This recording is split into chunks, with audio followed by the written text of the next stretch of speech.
commendable achievements in this sector. Just to mention few of it, that Bangladesh is now polio-free. Only last month we went to India, where a ceremony was held in India by the World Health Organization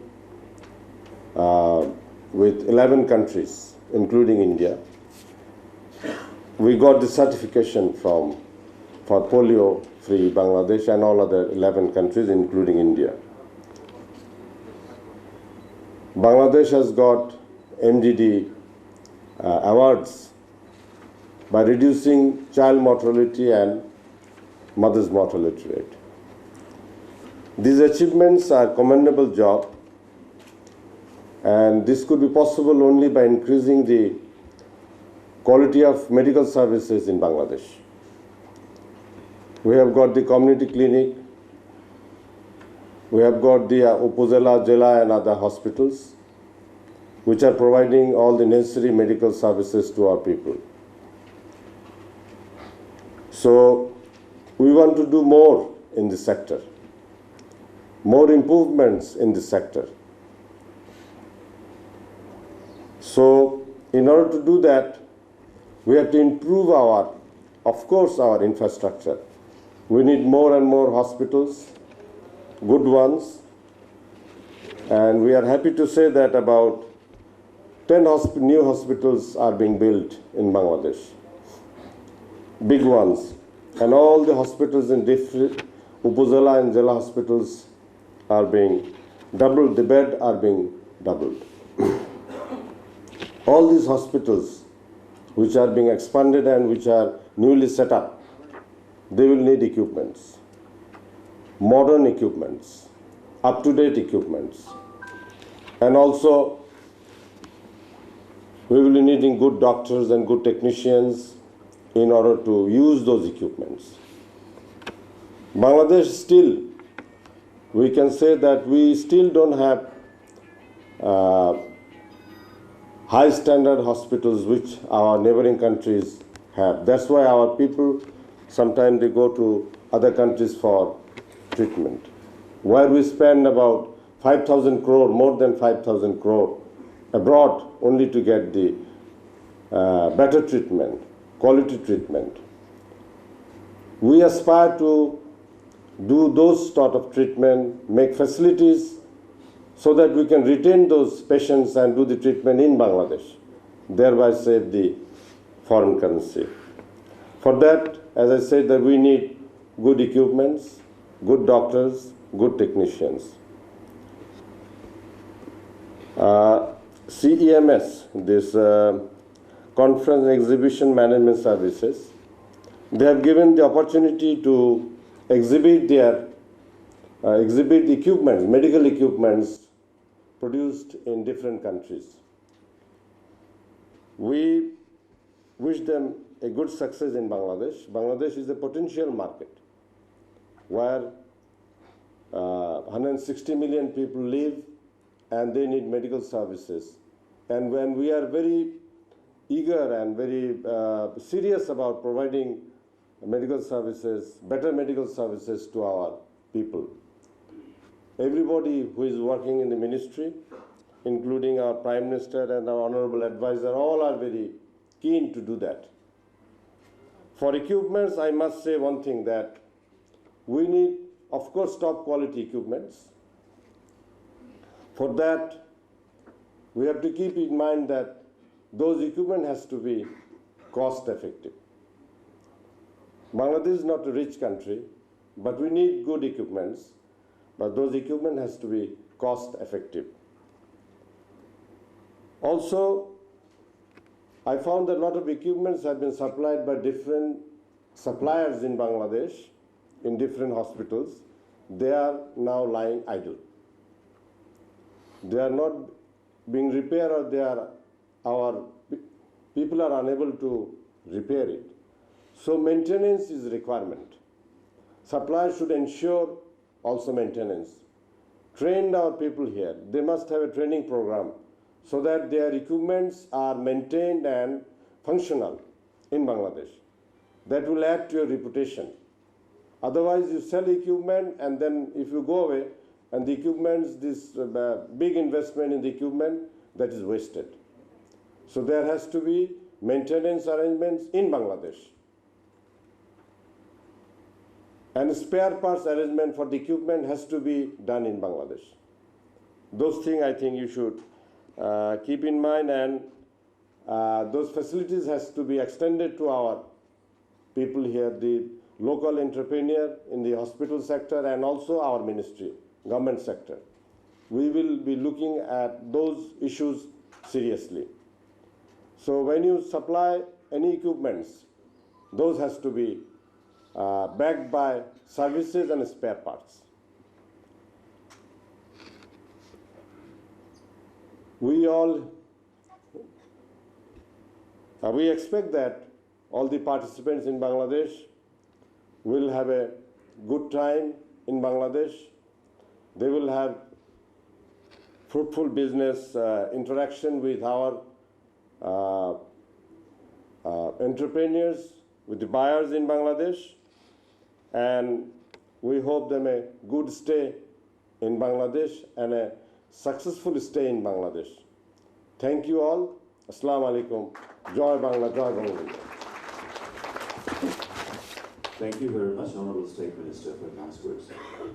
Ladies and gentlemen, I would like to humbly request the chief guest on today's program, Honorable Advisor to the Honorable Prime Minister for Political Affairs of the Government of Bangladesh, Mr. H.T. Imam, to kindly deliver his speech and declare this 3-day exhibition officially open.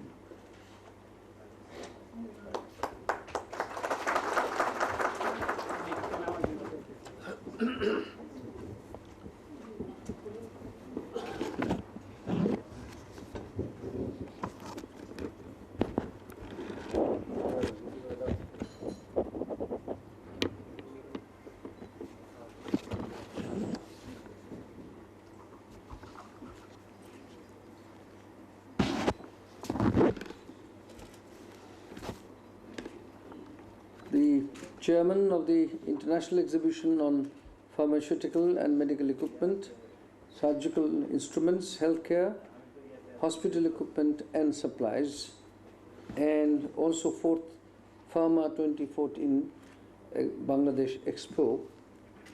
Honorable Chief Special Guest, Mr. Zahid Maleque, my very affectionate young politician, growing up very well and doing very good work. And he is incidentally a businessman of reputation by in his own right in Bangladesh. It's good that you have the opportunity to interact with him. Mr. Neazuddin Ahmed, again, very successful civil servant, special guest here today, Secretary of the Ministry of, as a giant ministry I would say, Ministry of Health and Family Welfare. It has so many branches and functions that somebody yesterday was calling for bifurcation of the ministry. And the distinguished participants, exhibitors, the doctors, members of the medical profession, members of the media, a very good morning to you and Assalamu alaikum. It's indeed my great pleasure to be with you this morning, and especially to have the honor of being the chief guest, for which I'm indeed grateful to the management of CEMS Bangladesh and CEMS International, who have very kindly invited me to be here today. You might as well wonder that why the political advisor to the Prime Minister be here. There should have been a medical professional, a doctor, or the health minister himself. Incidentally, the health minister is away, he's not in the country. Otherwise, as a matter of fact, I have a feeling that I'm giving proxy for him. Is it correct? No, not really. Okay, anyway, I'm not here to talk politics to you. Please be assured, I will not discuss any politics. Both the special guests, the State Minister and the Health Secretary themselves, they have underscored the importance of the exhibitions concurrently being held today and the need for bringing all these participants together. The reason why I am here particularly is that I know CEMS for a very long time, and I keep on repeating this every time I come to CEMS various functions. They are in this business of organization of exhibitions in practically everything. I think in all businesses that I know of, from motor vehicles to medical equipment to house building equipment, real estate, and textile machinery, dyeing, and why not, everything. Anyway, it's one of the factors because that's why I'm here. But I have a vague feeling that that reminds me of the early 1970s. In the cabinet of Bangabandhu Sheikh Mujibur Rahman, there was a very witty Minister of State from Rangpur, Mr. Neazuddin. His name was Bhola Miya, popularly known. And there was another minister from Khulna, Sayyid Azizul Haq, or perhaps by the name. They used to call me a round potato. I said, why? The reason was, I was cabinet secretary then, and he said that you fit in everywhere. And potato is a vegetable which is used in all curries. You can use it anywhere.